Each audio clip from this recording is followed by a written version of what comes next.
O Andy Andrade ou Andrade? Porque eu já vi algumas entrevistas, as pessoas falam assim, Andrade diz que... Mas acho que é mais uma formalização de texto mesmo, né? Tipo, quando você vai assinar um livro, ou tem o nome ali na Tá. biografia, tem sempre Andrade, o Andy, mas é o Andy mesmo.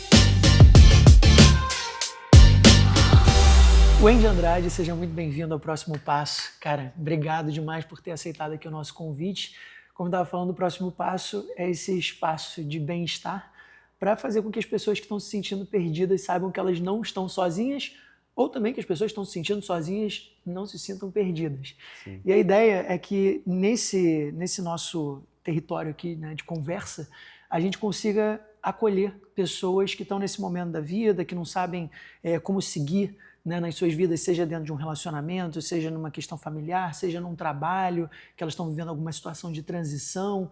Então a gente quer explorar aqui, através de outras histórias, que as pessoas olhem e falem assim, pô, se essa pessoa fez, eu também posso. Por que não? Né? Eu acho que o grande questionamento é quebrar um pouco essa coisa do status quo, que eu particularmente detesto, que é assim, mas sempre foi assim. E aí a gente se deixa levar pelo que sempre foi assim. Aqui a gente não aceita o sempre foi assim, aqui a gente quer fazer diferente. E você, né, partindo da tua história, do pouco que eu conheço, do que eu já li, o meu interesse em conversar com você vinha muito daí. Eu falei assim, cara, o Andy, ele é um puta de um artista que, através do trabalho dele, faz críticas muito importantes que precisam ser conversadas sobre, mas eu não vejo coisas o suficiente sobre os temas que você traz e pauta no seu trabalho.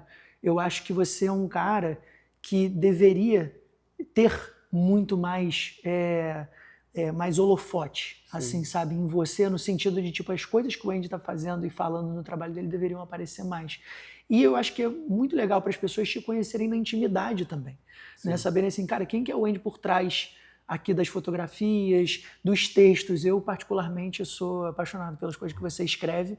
Eu sou muito mais do texto também do que da foto, né? Então, assim, quando eu leio as suas críticas sociais, até em formato de crônica, né? Coisas que aconteceram na sua vida, que você traz ali, eu acho absolutamente lindo. E depois no seu site eu vou sendo levado para as fotos e aí fica esse recorte mosaico ali de, caraca, uma hora eu estou numa foto, outra hora eu estou num texto, como é que aquele texto me representa na foto, mas enfim. Wendy Andrade, quem é você? Para as pessoas saberem aqui como é que é a sua trajetória até chegar nesse lugar que você está hoje, que você conquistou. Cara, uma história longa, né? Acho que umas perguntas mais comuns que me fazem é como eu comecei a trabalhar com a arte, né? De onde veio esse desejo artístico de escrever, de fotografar? Eu não tenho nenhum histórico na minha família de artista, ou de alguém que tenha tido um desejo disso. E aí, quando eu penso o que me salvou dentro de um cara que nasceu numa favela, e na favela a dinâmica de violência é muito presente, né? Então, no geral, você vai se tornar uma pessoa violenta. E a partir do momento que você cresce numa área violenta, você se torna violento. E aí, quando eu penso que me salvou, foi justamente essa sensibilidade para as coisas, para a vida, sabe? De tentar enxergar as minuezas da vida e conseguir fazer essa amplidão. E aí, cara, um dado momento eu comecei a sentir um desejo muito forte por câmera, cara. Eu era adolescente ainda, tinha um show do Nat Roots na Fundição Progresso. Eu era menor de idade, não podia ir no show. E aí, uma galera num grupo no Facebook falou assim, cara, eu quero ir, mas também tô sozinho. Aí a gente fez um acordo, ó. Se os maiores de idade, eles se responsabilizarem pelos menores de idade, todo mundo vai curtir o show junto e vai ser legal. Cara, deu certo. A gente se encontrou no depósito da Lapa, todo mundo curtiu o show e viramos um grande grupo de amigos. E ficamos passeando pelo Rio e tudo mais. Até que tinha uma menina nesse grupo que chamava Olivia Moretti. Ela é fotógrafa e ela fez umas fotos lindas da gente nessa viagem pra Ilha Grande. E eu falei, cara, quando eu voltar pro Rio, eu quero fazer isso da minha vida. E eu comecei também a me questionar, assim, cara, da onde saiu isso e tudo mais. E a minha infância foi muito retratada, né? Meu pai me fotografava muito, ele ganhou uma câmera do chefe dele. Então tive muitas fotos na minha infância. E eu comecei a entender também que a câmera sempre esteve presente na minha vida, desde pequeno. E aí, depois disso, a gente começou a fazer um movimento dela me ensinar a fotografar. E aí nasceu o Fotoclube Carioca, que era um grupo de fotógrafos muito legal, que tinha fotógrafo do O Globo, fotógrafo do Estadão, uma galera se reunia e era muito na prática ali. E aí surgiu esse desejo fulminante, assim, pela fotografia. Eu falei, cara, eu tô apaixonado por isso, eu vou fazer isso da minha vida. Só que eu era muito novo. Eu não tinha repertório para tentar enxergar uma faculdade de fotografia e tudo mais. Não era uma coisa que passava pela minha cabeça. Você tinha quantos anos nessa época? 18. 18, 19. E aí, porra, cara, eu falei, cara, quer saber? Já que eu não... Eu vou fazer comunicação, que era a maneira que eu encontrei de me conectar com a fotografia de alguma forma. Então eu entrei na faculdade com muita certeza que eu seria fotógrafo jornalista. Falei, cara, é disso que eu vou fazer da minha vida e tudo mais.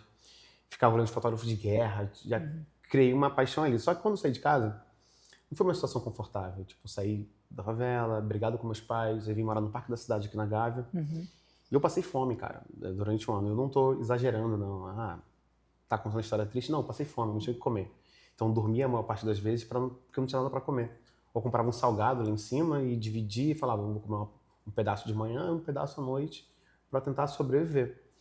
Então quando eu vim para PUC, na expectativa também de conseguir bolsa e conseguir, enfim, isenção de matrícula e tudo mais, eu vim muito na cara e na coragem de viver por um sonho. Era muito aquilo assim, cara, isso aqui é minha paixão, eu quero muito ser feliz. Eu tinha um discurso muito forte que era, eu quero ser feliz. Eu quero muito ser feliz. E ser feliz, ele também implicava ser fotógrafo, porque era minha paixão, pô. Então eu entrei, larguei tudo, vim pra cá, e aí as coisas foram acontecendo pra mim.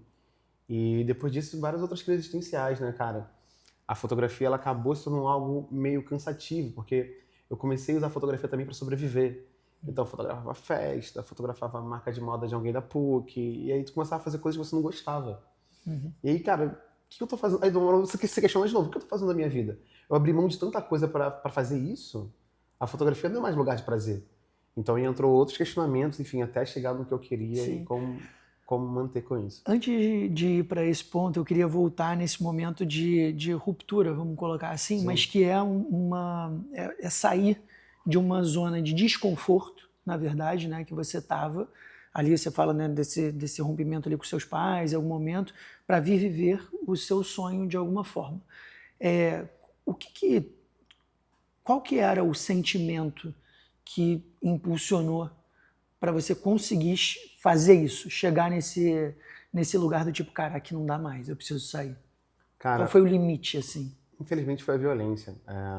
Minha mãe era alcoólatra, minha mãe tentou me matar algumas vezes, enfim, sem motivos, enfim. Eu não tô aqui num lugar de julgar ela mais, tipo, acho que depois eu também entendi a história dela, era só consequência do que ela tinha vivido, então ela conseguia... É o que ela conseguia me entregar naquele momento. E aí chegou um dado momento, quando eu falei do discurso que eu queria ser feliz, eu comecei a perceber que minha vida era muito triste. E eu trabalhei desde pequeno muito cedo, cara. E aí, essa ação de trabalhar desde pequeno, eu acabei conhecendo outras coisas fora da favela. Eu acho que é muito comum, às vezes, você ver um cara no Vidigal que ele não desce no Leblon, que ele, às vezes, nem sabe como é o Leblon. Porque ele não desce mesmo, ele fica ali na favela e ponto. Provavelmente alguém da Rocinha também não conhece o que é São Conrado ou qualquer outro lugar, porque ele fica preso. Por mais próximo que seja essa dinâmica geográfica, a pessoa fica ali naquele mundo. Eu morava numa favela na Baixada Fluminense, que ainda é mais distante do centro da cidade, da zona sul do Rio.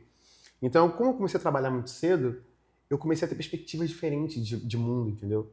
E coisas muito delicadas, assim. Por exemplo, eu trabalhava na Petróleo Ipiranga, e aí, uma vez a Vera Kempis, que era uma advogada, não consigo esquecer o nome dela, ela me deu uma bermuda da Oscar de presente. Ela, cara, no meu aniversário ela me deu uma bermuda da Oscar. A bermuda ficou pequena, eu tive que trocar a bermuda, né? E aí tinha uma loja da Oscar no Norte Shopping. Aí eu tive que ir lá pra tentar trocar a bermuda. Cara, eu conheci que existia Oscar.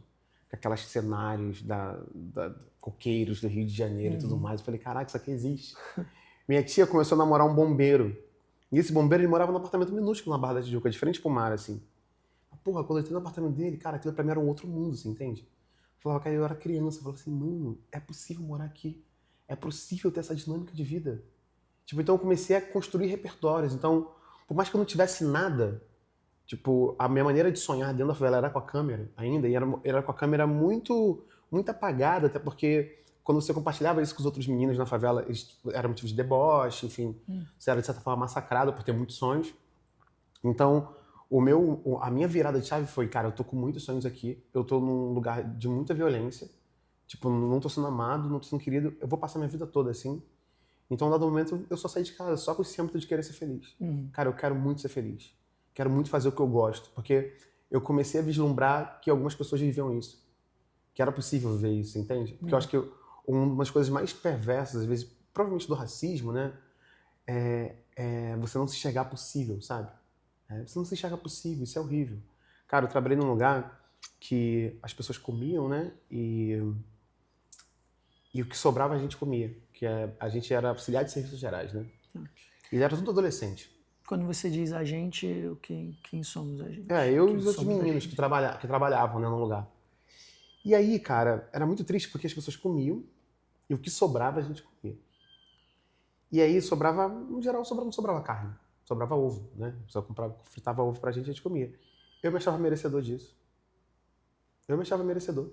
Eu achava que realmente eu deveria comer ovo. Que todo mundo deveria comer carne e eu deveria comer ovo.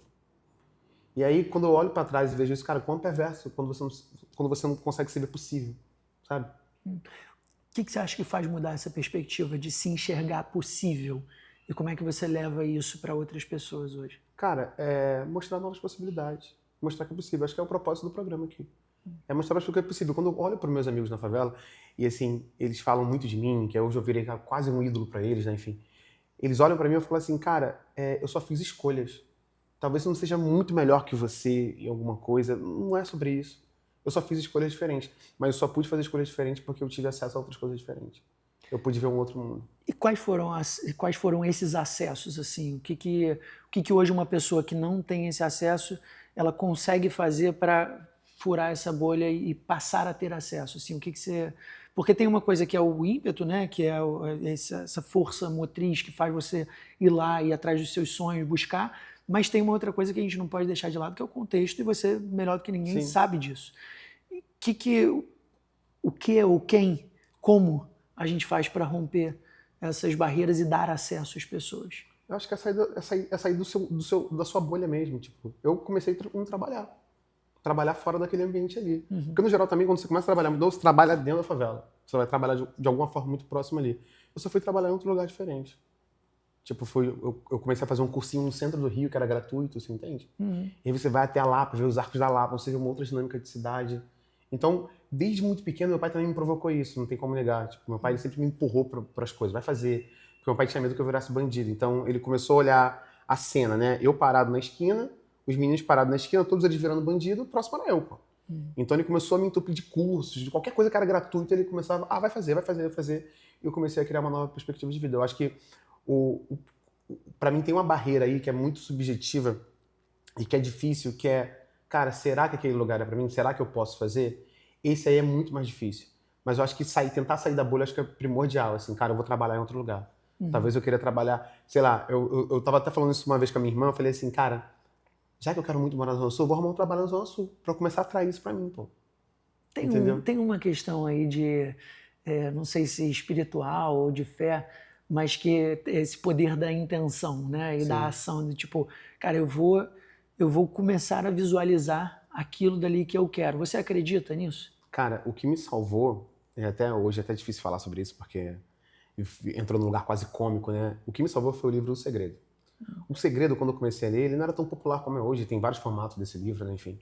Eu tive um problema desde cedo que era, minha mãe, ela se tornou evangélica, foi quando ela começou a parar com o alcoolismo e tudo mais, ela se tornou evangélica e não tem como dizer que a igreja acolheu ela. Só que ela começou a me empurrar para a igreja também e me obrigar a ir para a igreja. E, cara, eu já não dava bem com o pastor, não gostava do formato, eu sempre fui uma criança muito questionadora. Eu falei assim, cara, tá, não quero isso pra minha vida, não acho que isso funcione. E aí tem um lugar também de tristeza, às vezes, que você fala assim, cara, eu não tenho fé. Porque é bonito ver alguém com fé. Você fala assim, cara, essa pessoa acredita muito nisso. Eu falei, cara, eu não tenho fé, eu não acredito em nada. Aí caiu no meu colo esse livro, um livro velho, O Segredo. Aí eu fui ler o livro. E aí também tem esse ímpeto de fazer tudo que o livro mandava fazer e que eu fiz. É que quando você não tem nada, aquilo se torna tudo. Então eu peguei aquele livro, eu já li mais de 50 vezes. Eu fazia tudo exatamente o que o livro pedia pra fazer. Tipo, eu acreditava muito que dava pra acontecer. E assim, eu digo que minha vida é uma conjunção de milagres, assim, coisas muito absurdas aconteceram, que eu realmente não me abro. As pessoas falam, conta pras pessoas. Eu falei, cara, não, porque a pessoa vai me chamar de mentiroso. É porque são loucuras mesmo. O livro pedia, sei lá, a gente trabalhar nosso subconsciente, que ele falava, quero comprar uma Mercedes de 900 mil amanhã. Aí tu subconsciente vai dizer o que pra você? Cara, olha pra tua conta, você não tem 900 mil, você tem R$1. Você não vai comprar um carro, não vai comprar essa Mercedes. Aí tu começa a trabalhar o subconsciente, né, que o livro pede. Começa a enganar teu subconsciente. Então eu falava assim, acho que hoje eu vou sentar com você aqui e vou beber uma água. Aí você bebeu uma água. Aí passava uma árvore cheia de folha caindo. Vou passar embaixo dessa árvore e vai cair uma folha. Aí caiu uma folha. E aí você ia brincando no teu subconsciente até ele começar a acreditar que aquilo era possível. E aí as coisas acabam acontecendo. Então eu fiz tudo o que o livro pedia. Eu tenho muitas situações de milagres mesmo, de fato, assim, que foram acontecendo. Tem muitas histórias boas, assim, Me pra conta contar. uma, por favor, que agora eu tô curioso e vou querer escutar. Cara, é porque são meio longas, assim. Não tem Mas eu problema, vou a gente tá com contar, tempo. sei lá, uma boba, assim, que foi o Réveillon. Réveillon agora desse ano? Não, o Réveillon Já tem muito já tempo. tem muitos anos. Cara, eu tinha uma namoradinha que era da Taquara, Jacarepaguá. E aí, sabe quando você tá naquele ímpeto assim, de conhecer a cidade? Eu tava muito apaixonado pelo Rio de Janeiro, eu era um turista na cidade. Sou até hoje, né? Mas eu era muito turista na cidade, queria andar pra qualquer lugar. Eu falei com ela, cara, a gente precisa passar o Réveillon em Copacabana. Pô, todo carioca passa o Réveillon em Copacabana. Chegou o meu momento, vambora. Aí eu fui com ela, cara, que tristeza. Ela toda arrumadinha, a gente andou pra caramba, pegamos um ônibus, descemos. E ela toda arrumadinha, quando a gente foi lá pular as 7 ondas, como todo carioca faz, mano, um monte de gente jogando areia, bêbada, a gente jogava xixi pro alto. Eu lembro que a cena era muito triste, assim, ela toda suja, eu todo sujo, a gente tinha que voltar pra Jacarepaguá. E assim, a gente foi andando assim, triste, sabe? Eu falei, caraca. Aí eu falei, caramba, cara, que tristeza. Aí quando a gente passou ali pelo Forte de Copacabana, tem um Réveillon dentro do Forte de Copacabana. Que eu falei, caraca, que festa maneira. E todo mundo ali meio que numa mureta, vendo. Eu falei, cara, vista privilegiada dos fogos. Que coisa legal. Eu falei, ano que vem a gente vai passar o Réveillon ali. Eu falei, vamos passar o Réveillon ali. Aí, beleza. Ela ignorava, porque ela já me achava meio maluco mesmo. Eu falei, não, vou passar ali, tá, beleza. E aí, chegou no final do ano seguinte, a minha irmã, que debochava muito de mim, minha irmã falou o seguinte, ué, você não vai passar o Réveillon no Forte de Copacabana? Aí eu falei, vou. Aí ela falou assim, vai, o Réveillon tá chegando já, o ingresso deve estar muito caro, R$1 no bolso. Aí eu fui olhar esse ingresso, inviável, assim, o negócio era quase R$4.000, sei lá, um negócio muito caro. Falei, tá, não tem como. Falei, mas eu vou passar o Réveillon lá, não sei como ainda, mas vou. Aí a Veja Rio fez um concurso que era o seguinte, as 10 melhores frases de felicitações pro Ano Novo pra cidade do Rio de Janeiro ganhavam um par de ingressos para 10 Réveillons diferentes na cidade do Rio de Janeiro. Então, assim, eram 10 Réveillons com pares de ingresso, de festas diferentes, e as 10 melhores frases. E eu falei assim, caraca, chegou o meu momento. Aí comecei a escrever. Falei, vou escrever uma frase. Aí corta lá, e tinha um caracteres limitado da frase, né? Eu fiquei um tempo escrevendo, e com aquela certeza que eu ia ganhar. Não, vou ganhar, óbvio que eu vou ganhar. Eu escrevo muito bem, tipo, vou ganhar. E comecei a escrever, aí quando eu mandei, eu falei assim, falei pra minha irmã, mandei, vou ganhar. Passar o Réveillon lá, eu e minha namorada. Aí ela riu, ela falou, aí minha irmã, assim, chata, né? Ela olhou e falou, ó, o último dia era hoje, tá? Só pra te avisar. Até meia-noite. Isso a gente conversando, era meia-noite e pouca já. Eu falei, caraca, mandei a mensagem depois de meia-noite, não posso participar. Aí eu fui olhar a mensagem, eu mandei 11h59. Nossa. 11h59, inacreditável, cara. Eu mandei 11h59. Aí 11h59 eu mandei e falei assim, vou ganhar. E aí o que o livro manda fazer? Você tem que começar a se preparar pra receber aquilo que você quer. Então haja como já tivesse recebido. Aí eu fui subir, comecei a passar roupa. Ela, tá passando roupa por quê? Eu falei, eu ganhei, pô, então eu vou passar minha roupa, que amanhã eu vou muito cedo pro escritório da Veja, porque a ordem de retirada dos ingressos é a ordem de chegada. Então quem chega primeiro escolhe os Réveillons disponíveis. Eu falei, eu quero o do Forte. O do Forte é mais disputado, então eu preciso chegar primeiro lá. Aí ela, cara, já escolheram o Réveillon já, Wendy. Pelo amor de Deus, já tá escolhido. Você mandou 11h59, provavelmente já decidiram as frases. Já leram as frases já. Eu falei, não, eu ganhei. Aí fui lá, me arrumei, peguei o busão, parei no escritório da Veja Rio ali em Botafogo, que era um prédio espelhado. Aí tem um larguinho ali meio com uma praça de alimentação. Eu sentei e fiquei parado, esperando. Cara, quando saiu o horário lá do sorteio, pum, minha frase. Tá de sacanagem. Você lembra qual que era a frase? Não lembro, cara. Eu tentei olhando meus arquivos agora. Aí eu dei mole, eu salvei em link. Aí não tem mais o link, né? O link expirou. Falei, cara, que merda, cara. Eu devia ter usado um print, mas enfim. Mas você ganhou o ingresso. Aí eu subi, aí foi muito engraçado, que a você falou assim, nossa, chegou rápido. Porque quando saiu, eu falei assim... Aí eu falei pra ela, não, que eu tinha certeza que eu ia ganhar, então eu já tava aqui embaixo esperando. Aí ela, confiante, não, eu falei, sim, porra. Eu visualizei, né? Aí ela, confiante, falei, sim, ela, então tá. Aí eu peguei o ingresso, acabou que eu não fui pro Forte Copacabana. Por que você não foi? Porque, enfim, tinha dinheiro. Aí apareceu um casal de gringo oferecendo, sei lá, 8 vezes aquele valor, nunca tinha visto aquele dinheiro na vida. Pronto. Aí eu peguei aquele dinheiro, tipo, e fui com a minha namorada pra Ilha Grande. Falei, cara, vamos viajar. Pô, melhor ainda. Tipo, ainda sobrou muito dinheiro, porque foi um dinheiro real, um dinheiro que eu nunca vi na minha vida. Tipo, os gringos pagaram muito, muito caro no Não, ingresso. legal demais, cara. Você comentou, assim, um pouco antes, né, do milagre, um pouco da relação sua com teu pai, né? Dele querer te dar muitas coisas para fazer e tal. E o seu pai, como que foi, assim, a reação quando você diz, cara, vou fazer fotografia? Porque, pelo que eu entendo, né, você é uma pessoa que quer o máximo de segurança e estabilidade para você. Eu acho que o trabalho de fotógrafo artístico não vai ser exatamente aquilo que vai dar segurança e estabilidade na cabeça de um pai. Sim. Né? Não necessariamente que isso deva ser a regra para a nossa vida. Mas o que ele pensava sobre isso? Como é que era a relação dele com isso? Quando você disse, cara, não, eu vou fazer fotografia, é isso que eu amo, é isso que eu quero. É muito difícil, cara. O início foi muito difícil. Meu pai, ele teve muitas frustrações comigo, né? Porque ele queria que eu fosse militar. Acho que a maioria dos jovens na favela, o pai quer que seja militar, porque é aquele lugar de estabilidade, segurança e tudo mais. E aí, um dado momento, eu comecei a estudar para o militarismo, né? Enfim. Cheguei a passar para sargento do exército e eu decidi que não. Minha mãe começou a perceber ali que durante o processo, eu tinha passado na prova já, passado no teste físico. Aí minha mãe fez uma perguntinha mágica, você quer ir? Eu falei, não. Tô indo por causa do meu pai. Então você não vai. Minha mãe brigava muito com meu pai, então pra ela era uma maneira de afrontar ele. Foi importante também. Que bom. E aí eu falei, cara, eu não vou. Então meu pai teve muita frustração comigo e até hoje, cara, quando você fala assim, sou fotógrafo. Cara, as pessoas não sabem fazer essa leitura disso, sabe? Tipo, você é fotógrafo? E o trabalho? Tipo, o que você faz? Então isso era um lugar muito comum, assim. Eu acho que até hoje meus pais também não sabem definir isso. Tipo, eles me olham como uma pessoa de sucesso, enfim, falam assim, nossa, caramba, o Andy... Tipo, principalmente que é muito triste, né? Porque a ideia de sucesso é financeiro, né? Tipo, então, por isso que eu acho que meus pais eles não sabem definir muito bem o que eu faço. Você entende? Mas eles sabem que é sucesso porque tem dinheiro, porque eu ajudo ali. Eles Então, enxergam mais pelo lado, talvez, material e menos artístico? Seria... super. Entendi. Me fica uma coisa na cabeça com essa fala da sua mãe, eu não sei se é exatamente isso, se isso de alguma maneira depois virou assim, um aprendizado que você usou ao longo da vida, mas essa perguntinha mágica, né, do você quer e você dizer não, me parece que ela também aconteceu depois em outros momentos da sua vida, né? Tem um momento na sua vida que você está na faculdade de publicidade, né, e que te chamam, acho que, para trabalhar numa agência. Sim. E você diz não. Cara, tu sabe dessa história? Que legal, que legal, eu que fiz legal. A minha pesquisa. Que legal, que legal, que legal. E assim, o dizer não para determinadas coisas é dizer sim para várias outras, né? Sim. E eu não sei se ela te ensinou isso de alguma maneira, de fazendo essa provocação, mas me parece que tem aqui algo que você herdou ali dela, né, nessa pergunta, que fez você perguntar isso para você mesmo em outras situações da sua vida como essa.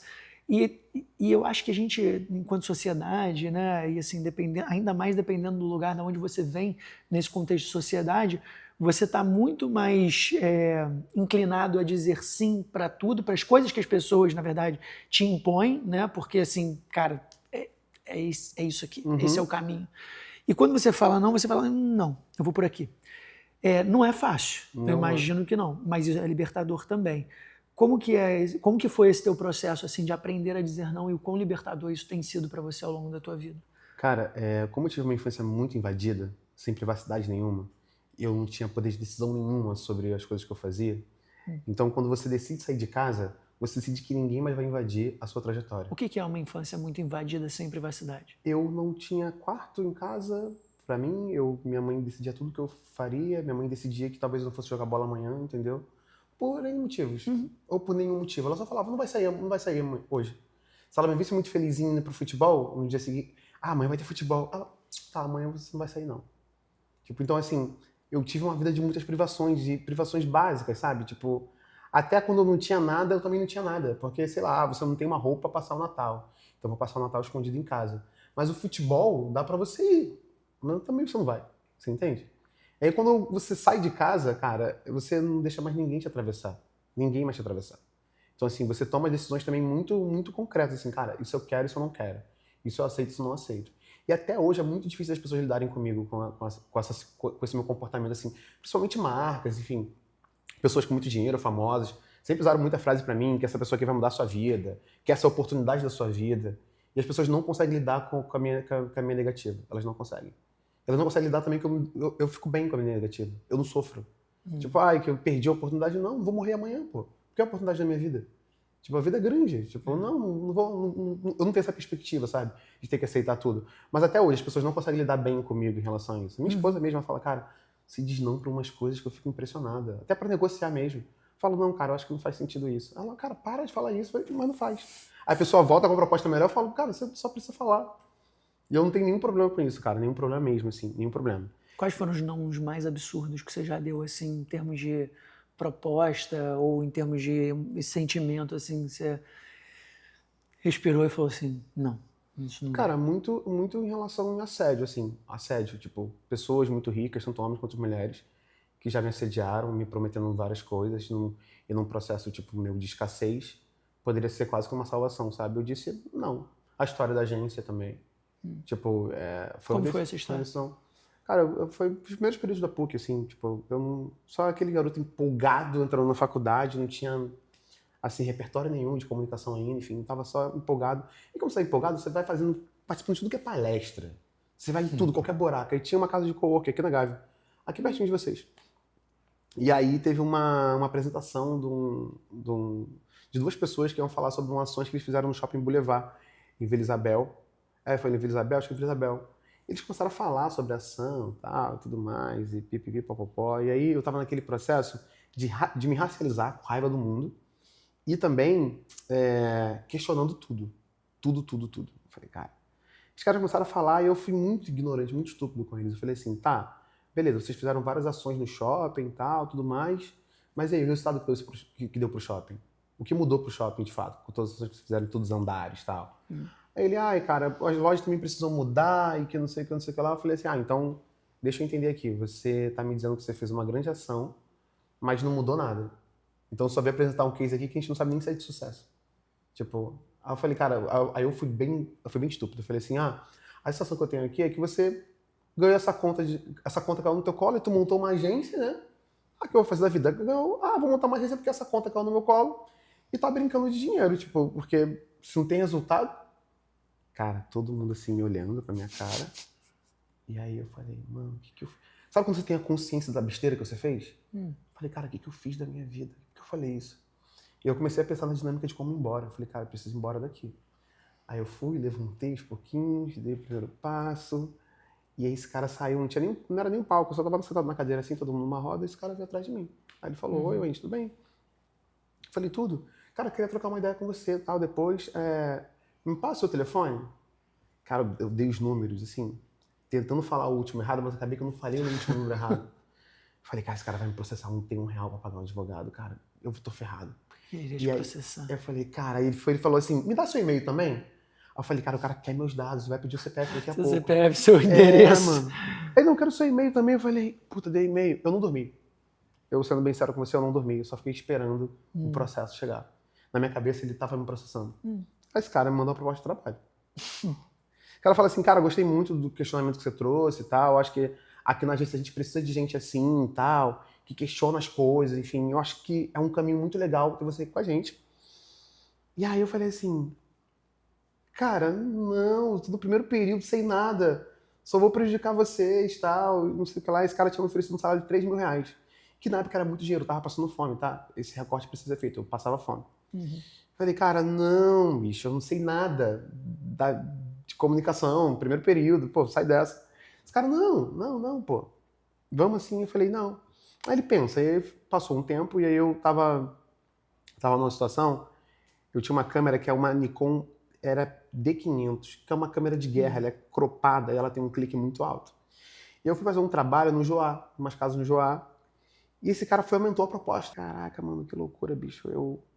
Eu comecei a ficar tentado, porque eu falei assim, cara, R$4.000 eu vou comer todo dia, tipo, eu vou ter uma vida. Vou começar a ter uma vida normal.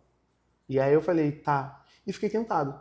E aí quando eu fui fazer esse trabalho lá no Joá, eu clicava, e o som dessa câmera é um clique muito alto. É aquele tec. Mano, aquilo me dá um tesão. Eu falei assim, cara, eu sou apaixonado por essa porra, não tem como. E eu comecei a pensar também de forma estratégica que, tipo, se eu entro numa agência, acabou a fotografia. A agência ia me engolir. Porque todo mundo que entrou na faculdade, todo mundo foi trabalhar na agência, não tinha vida. Todo mundo com olheira, com sono, ninguém conseguia ter vida. Eu falei, cara, Se eu entrar na agência, eu não vou ter vida e eu vou ter que largar a fotografia. Cara, eu saí de casa, abandonei tanta coisa pra ficar com isso, eu vou abandonar agora? Por causa desse dinheiro? Não, não vou. E eu disse não. E aí foi importantíssimo, foi virada de chave na minha carreira, tipo, de profissionalizar mesmo, de entender, cara, eu quero viver disso, então eu preciso assumir uma responsabilidade agora. Porque dizer esse não, eu me autorresponsabilizei, você entende? Eu olhei pra mim e falei assim, cara, tu tá dispensando esse dinheiro, que seria muito importante pra você, que te daria uma vida normal, minimamente. Então agora também você vai fazer valer isso aqui. Você vai levar esse trabalho a sério. Não pode ser mais brincadeira. E aí foi quando eu comecei a me estruturar e pensar em carreira mesmo. Falei, cara, agora eu preciso pensar em carreira. Porque... E aí, o que você fez para estruturar? Assim, qual foram esses primeiros passos assim para essa estruturação? Fui fazer planejamento de vida com a Sandra Corman, que era uma eletiva, que eu agora acho que tem até na matéria de comunicação, enfim, mas antes era só em outro departamento. Fui fazer planejamento de vida. E a Sandra, de certa forma, virou minha mentora ali por um tempo. E aí foi... A Sandra, eu digo que ela foi uma virada de chave. Tipo, porque a aula da Sandra é uma aula interessantíssima. Ela provoca a gente, provoca não, ela obriga a gente a entender quanto a gente custa. Tipo, quer fazer planejamento de carreira? Ah, porque, por exemplo, o aluno chega lá e fala assim, ah, Sandra, quando eu terminar a faculdade, eu vou comprar um carro, vou comprar uma casa, vou casar e vou ter 2 filhos. Aí a Sandra tá, então ela manda você fazer o pesquisa de campo. Então você tem que pesquisar quanto ganha, qual o primeiro salário daquele cargo que você quer. Tá, beleza, eu sou publicitária. Você vai começar com atendimento. Quanto que é um estagiário de atendimento? Ah, ganha R$1.000. Então a gente entendeu que não dá para comprar casa, carro, não dá. Tá, aí o sênior lá, quanto tempo ele demorou para chegar nesse cargo? A gente já entendeu que, então, 4 anos depois também não vai dar. E o chefe, o diretor, quanto tempo... Ah, então a gente entendeu que não vai dar. Cara, e ela falava, a Sandra, ela é cria do Leandro Carnal, né? Eles são muito amigos. Então, assim, ela tem um tom do Leandro Carnal, irônico, debochado, filosófico demais. E ela vai te derrubando, te massacrando aos pouquinhos, sabe? Teve uma aula que foi maravilhosa, que a menina falou tudo isso. E ela falou assim, tá, vamos fazer agora você aqui. Quanto você custa por mês? Tudo, eu quero saber tudo da sua vida. E a menina começou a colocar as coisas, a Sandra colocava no quadro. Você vai pra Europa? Ah, 3 vezes. Tá, vamos botar passagem de avião, tudo. Ah, você para a faculdade, você vem o quê? Vem de carro? Tá, gasolina, tá. Quantas vezes você compra roupa? Roupa. Você come, né? Ah, tá. Quantas vezes você vai no restaurante? E ela foi colocando. Sei que no fim de tudo, a menina custava uns 40 pau por mês. Ela falou assim, tá, entendemos aqui que você custa 40 mil. Tem mais alguma coisa na sua vida que você esqueceu de falar aqui pra gente? Aí ela, eu tenho um cavalo no jockey. Pô. Aí ela, tá, então você tem um cavalo no jockey. Quanto ela mantém o cavalo no jockey? E aí, ela começa a ver brincadeira, cara. Então, a gente sabe que se você custa 45 mil por mês, o teu salário inicial não vai ser 45 mil, então não adianta. E aí, o que eu trouxe pra Sandra na época? A Sandra me viu, óbvio, me viu uma pessoa muito vulnerável ali, enfim. Rapidinho ela fez leitura de mim, muito fácil. E ela falou o seguinte, tá, o que você quer pra sua vida? Eu falei, cara, Sandra, eu tô numa crise existencial. Eu quero muito ser fotógrafo, mas o que eu gosto de fazer é retratar as pessoas na rua. Fazer retrato, contar histórias e... Cara, como isso vai me sustentar? Tipo, isso não vai pagar minha conta. E eu tô brincando de fotografia, eu tô me sentindo meio perdido, tipo... Aí ela falou assim, tá, beleza, isso é uma coisa... Não tem um lugar muito pragmático pra isso. Mas vamos fazer o seguinte. Primeiro que você tá reclamando que as pessoas te pagam muito mal pelo seu trabalho. Eu falei, sim. Ela, então vamos guardar o dinheiro do não? Vamos começar a melhorar? Se você acha que está entregando um trabalho melhor e você pode cobrar mais, as pessoas não estão te pagando, vamos juntar o dinheiro do não. E ela mandou juntar 6 meses de quanto eu custava. Eu custava muito pouco, irmão, eu era muito pobre. Então, assim, custava pouquíssimo. Eu comecei a trabalhar para juntar esse dinheiro. Eu trabalhei de garçom, fui trabalhar de tudo. Meta, vou juntar esse dinheiro. Eu juntei 8 meses de quanto eu custava por mês. Juntei 8 meses e falei, tá. Ela falou, agora, quando chegar o orçamento, você vai falar assim, cara, eu não cobro mais isso, não cobro mais R$100, agora eu cobro R$300. Falei, beleza. E aí, cara, 1 mês, 2 meses, 3 meses, sem trabalhar, sem fazer nada. Falei, cara, essa ideia não tá dando muito certo, eu vou ficar sem trabalho. Até que apareceu um cliente, fotografava muita coisa pequenininha, assim. Aí um cara chegou e falou assim, Wendy, orçamento. Falei, cara, tô cobrando R$400 agora. Aí ele, puta, cara, tá maluco, pô, que isso? Nada vai aumentar. Você falou, eu falei, cara, é meu novo preço. Aí o cara foi embora. Aí passou uma semana, ele voltou, tá, Wendy, fechado, R$400. Eu falei, puta, o primeiro trabalho deu certo. E aí começou a virar. E ela também começou a me provocar. Agora você também precisa melhorar a sua entrega. Vamos lá, não dá pra sair gastando dinheiro. Precisa comprar equipamento melhor, tudo mais. Então eu fui começando a me organizar com isso. Ela falou assim, ela me provocou a fazer um trabalho autoral. Ela falou, cara, vamos fazer um trabalho autoral? Tipo, vamos pensar num trabalho que que possa te dar visibilidade, que talvez o mercado da arte possa te ver. Uhum. Então, cara, e outros professores também foram me ajudando nesse processo. Sim, Mas a Sandra, ela foi uma virada de chave muito grande, assim. Não, perfeito. E tem uma coisa muito interessante nisso tudo que você falou, que eu acho que é importante de passar, que é assim, nada foi de repente. Nada. É tudo uma construção e que leva tempo com planejamento. Então, assim, não basta só esse espírito aventureiro, criativo, artístico, que vai lá e faz. Não. Tem que ter regra, tem que ter disciplina, né? Então, assim, por mais que você não tenha se tornado um militar, né, que seu pai, de certa maneira, gostaria que você fosse, de alguma maneira você precisou trazer o lado da disciplina em outra esfera da tua vida, né? Para conseguir fazer a coisa organizada, né? De forma organizada. E aí tem uma contradição humana que eu acho que é interessantíssima, que assim, a liberdade demais, ela é aprisionadora, que a gente não sabe o que fazer com ela. Uhum. E a limitação é libertadora. Sim. Porque ela faz com que a gente consiga fazer várias coisas. Uhum. E você parece que conseguiu equilibrar as duas coisas. Né? Você soube trabalhar uma liberdade que era da tua personalidade, né? Do voo artístico, dessa coisa mais etérea, mais aérea, mais sonhadora, mas ao mesmo tempo com um pragmatismo, com planejamento. Então, eu acho que isso é interessante assim, para a pessoa que está escutando, saber que tem esses dois lados da moeda, que não é uma coisa só, outra coisa só. Você não precisa ser totalmente conservador, organizado, pragmático, e também você não precisa ser um maluco desvairado que vai fazer tudo que te der na telha. Né? Tem uma combinação aqui. Agora, tem uma coisa que não me sai da cabeça, que eu queria te perguntar, que tem a ver com o contexto. Você veio, né, de uma favela, você, de repente, escolhe vir para a Zona Sul, morar na Zona Sul, estudar na Zona Sul, na faculdade, talvez a mais, ou uma das mais elitistas do Rio, com certeza, talvez do Brasil. Como foi esse processo de entrada nessa faculdade, na PUC? Como você se sentiu durante esse processo? Quais foram as barreiras, os desafios? Por mais óbvia que pareça essa pergunta, eu quero escutar de você. Assim, quais foram os sentimentos, as percepções e as barreiras que você teve que quebrar para conseguir desbravar esse território, que eu imagino que não foi fácil. Cara, a minha escolha pela PUC, a gente volta na história do sonhador, né? Uhum.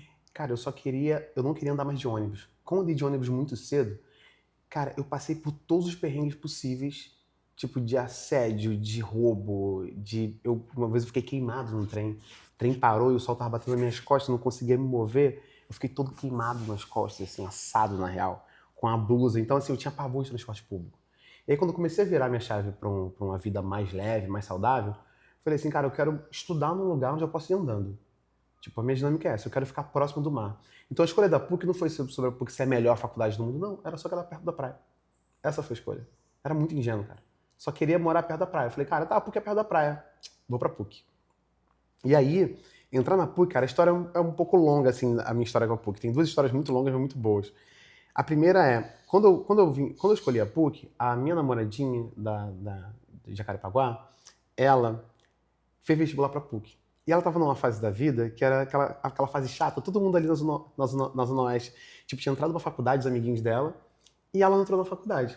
E todo mundo meio que debochava, assim, eu tô na Estácio, tô fazendo não sei o que lá, e ela nada.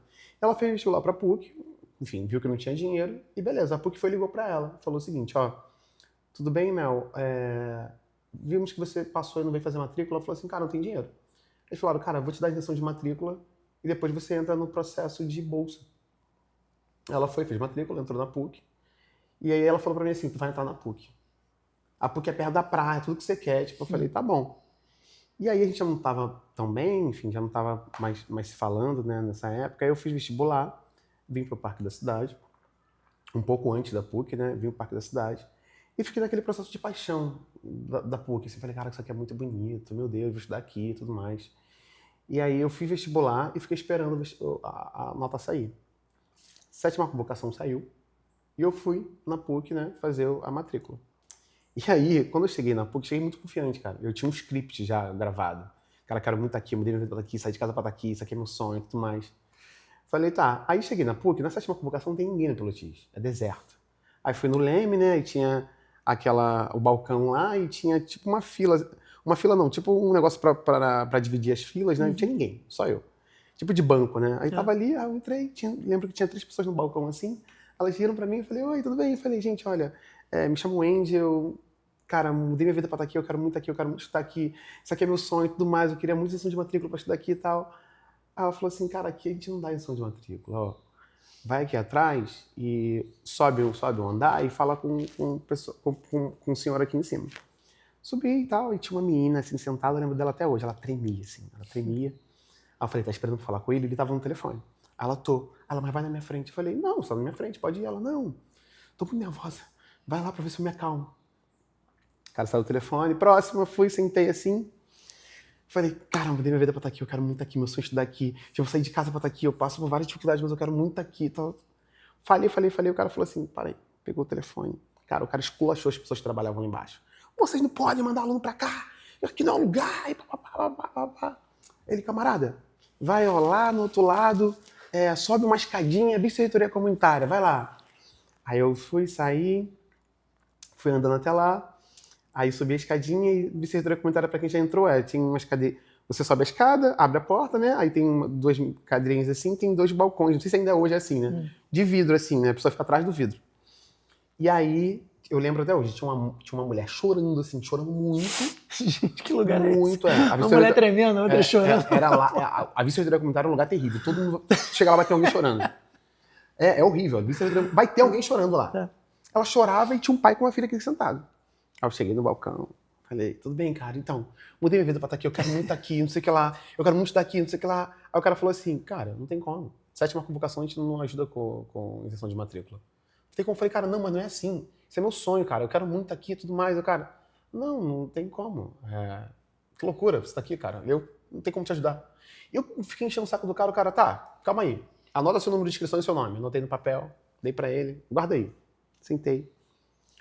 Aí veio um cara, por trás do balcão ainda, assim. Ele abaixou assim, Wendy? Aí eu. Cara, esse cara veio com um não na testa. Tinha um não na testa dele. Um não. Gigantesco, assim, um não. Eu olhei pra cara dele e tava com cara de não. Falei, cara, não vou deixar esse cara falar. Falei, tudo bem? Então, mudei minha vida pra estar aqui, eu quero muito estar aqui, meu sonho é estudar aqui. Cara, eu não sou qualquer pessoa, eu sou uma pessoa que tem um sonho, tipo, eu quero muito isso aqui. Cara, quando ele falava, eu cortava ele, ficava repetindo.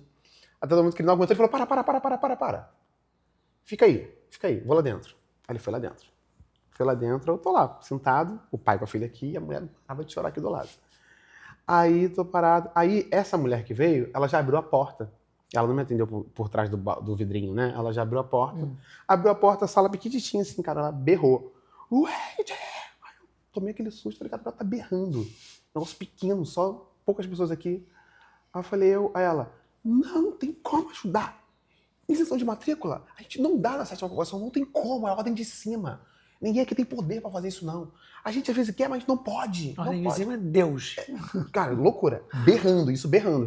E ela me deu um não, gesticulando muito com o não. Ela me deu um não. É aquele não, tipo, te dei um não, agora tu vai embora.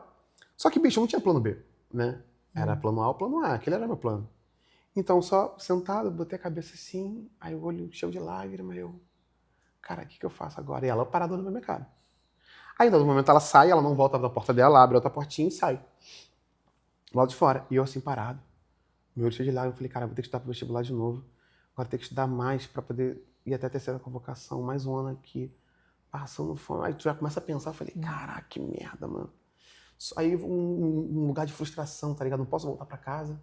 Tipo, é o cara que fracassou. Tipo, eu falei, caraca. Aí saí na porta, assim, quando saí na porta, ela tava fumando um cigarro. Aí eu paro assim de frente pra ela, ela me olha, ela... Ô, garoto, queria muito te ajudar. Não posso te ajudar, a ordem de cima. A gente não pode te ajudar. E aí eu começo a chorar. Cai a lágrima, sabe? Eu já começo a chorar. Aí vem um senhorzinho, cara, para no meio da gente, assim. Ele olha pra minha cara, assim, aí olha pra cara dela. Por que esse jovem tá chorando? Ele, seu Augusto, que ele quer isenção de matrícula, e a gente não pode dar. Aí ele mete o dedo na cara dela. Não podemos frustrar um jovem. A gente não pode frustrar um jovem. Um jovem que quer estudar, a gente não pode fazer isso. Aí ele, vai lá dentro, pega uma água pra ele. Aí ele, vem meu filho. Aí ele me botou sentado assim, onde eu tava sentado já lá dentro. Aí ele, vou aqui dentro, fica aí. Aí ela veio, me deu água, aí sentei. Aí, tipo, eu não sabia o que tava acontecendo, porque, cara, tu não sabe de nada. Eu não sei quem era o seu Augusto, não sabia de nada. Augusto Sampaio. Não sabia de nada. Aí eu só fiquei sentado. Aí o pai que tava com a filha aqui, ele falou assim, você vai estudar aqui, tá? Ele apontou o dedo pra minha cara, tu vai estudar aqui? Eu falei, não, eu não vou pagar tua matrícula. Aí eu falei, não, moço, é muito caro, moço, nem te conheço, nem sabe quem sou eu. Ele falou, não, tu vai ficar se humilhando aqui pra estudar, não, tu quer estudar aqui, tu vai estudar, eu vou pagar tua matrícula. Você vai estudar. Eu falei, não. Você em nome do senhor, vai pagar a matrícula pra mim? Que isso, cara? Ele, não, independente do que acontecer lá dentro, você vai estudar aqui. você não vai passar por essa situação de novo, não. Aí o seu Augusto me chama, me dá isenção de matrícula. E aí a cena é sinistra. Eu saio, desço, tava tudo deserto, tá? Eu desço. E aí tem o pessoal lá no balcão pra fazer matrícula. Aí eu tava tão emocionado, eu tenho estado de choque, né? Tipo, imagina, teu sonho acaba e depois ele renasce do nada. Aí eu só me perdi forçando nas pernas, aí sentei no chão, assim, comecei a chorar. Aí todo mundo saiu do balcão e me abraçou, assim. Você conseguiu, você conseguiu, você conseguiu. Eu falei, caraca, como eu consegui, cara, que loucura. Eu consegui, todo mundo me abraçando. Acabei virando um cara muito querido na PUC, porque as pessoas acabavam conhecendo a minha história, né? Enfim, de alguma forma. E foi um momento muito emocionante, assim, cara. Tipo, foi loucura. E esse cara ali, que eu não conhecia, enfim, foi fofo. Ele foi na minha formatura, enfim, me acompanhou a trajetória toda. Ele precisa de qualquer coisa, fala comigo e tal. Enfim, acabou virando uma pessoa ali que me acompanhou por um tempo. Quem é esse anjo? Cara, o nome dele é André, ele mora em Cabo Frio, enfim. Gente boa demais, assim, gente boa demais. Fofo, fofo. Que linda a história, cara. Cara, e aí a gente conseguiu. A gente conseguiu a isenção de matrícula, né? Aí, assim, como vai pagar a faculdade? A história também é longa de como pagar a faculdade. Porque eu entrei na faculdade e aí, tipo, todo mundo começou a me adotar, assim. Eu consegui um estágio antes das aulas começarem, no departamento de cinema ali. O pessoal, contei a história pro cara, era um cara que era de Nova Iguaçu. Eu falei pra ele minha situação, ele falou assim, cara, tu vai conseguir um estágio aqui, vai ganhar, acho que era 500 e poucos reais. Ele falou assim, já vai te dar uma ajuda, 4 horas só. E aí, beleza. Então, antes de começar as aulas, eu já estava estagiando na PUC. E aí, uma pessoa que me adotou de fato, assim, foi a Ângela Rego Monteiro, que é uma professora de introdução ao jornalismo. Ela é uma mulher que sabe fazer leitura. Eu nunca fui um cara, eu sou amigo de gente muito importante que eu conheci na PUC. Porque eu nunca falei da minha história, ninguém nunca sabia, de fato, a situação que eu passava. Eu não falava pra ninguém. Eu passava a forma em silêncio, cara, ficava quieto. E aí, porra, a Ângela, ela fez uma leitura, assim, minha. Ela fez uma leitura, tá. E ficava quieta. Você me oferecia as coisas, tal. A Ângela comprou uma geladeira pra mim, comprou fogão. Ela, assim, quando eu comecei a acender um pouquinho, ela começou a me ajudar com as coisas, quando eu saí da favela e tudo mais. E aí ela foi me ajudando. E ela, um dia, quando acabava a aula dela, a gente ficava ali conversando, né? No corredor e tudo mais. Aí tinha me falado do seu Augusto, mas o seu Augusto, a dinâmica sempre mentia onde ele tá, né? Ah, ele viajou, ele não sei o que lá. Vai no departamento, ele viajou, ele não tá, mas ele tá lá. Porque era um senhorzinho que se ele encontrasse alguém, ele ajudava. E eu comecei a perceber também que todo mundo ficava na cola dele. A subida da escadinha ali da visita comunitária tinha um mar de famílias paradas, assim, ó, à espera dele aparecer, entendeu? Falei, tá, e fiquei dias no elevador do outro prédio de comunicação, esperando ele lá em cima, que ele também dava aula lá. Ficava na porta do elevador o dia inteiro esperando ele sair daquele elevador. Tipo, ele não aparecia, enfim. E aí, beleza. Aí tem um dia que eu saí da aula da Ângela, a gente no corredor, apareceu uma menina aos prantos, chorando muito. Chorava muito essa menina. Ai, Ângela, eu vim aqui te pedir uma ajuda porque eu não sei o que fazer e tal. Minha avó que pagava a minha faculdade, minha avó tá muito doente, agora ela vai ter que pegar esse dinheiro e pagar o tratamento dela. E eu vou ter que trancar a faculdade porque eu não tenho dinheiro pra pagar e tal. A Ângela foi, pegou um papel e falou assim, ó, vou fazer uma cartinha aqui. Se por acaso você encontrar o Augusto Sampaio, você pega essa cartinha e manda pra ele que ele vai te dar uma bolsa, tá bom? Fala que é um pedido meu, ele vai te dar essa bolsa. Só fala que é um pedido meu.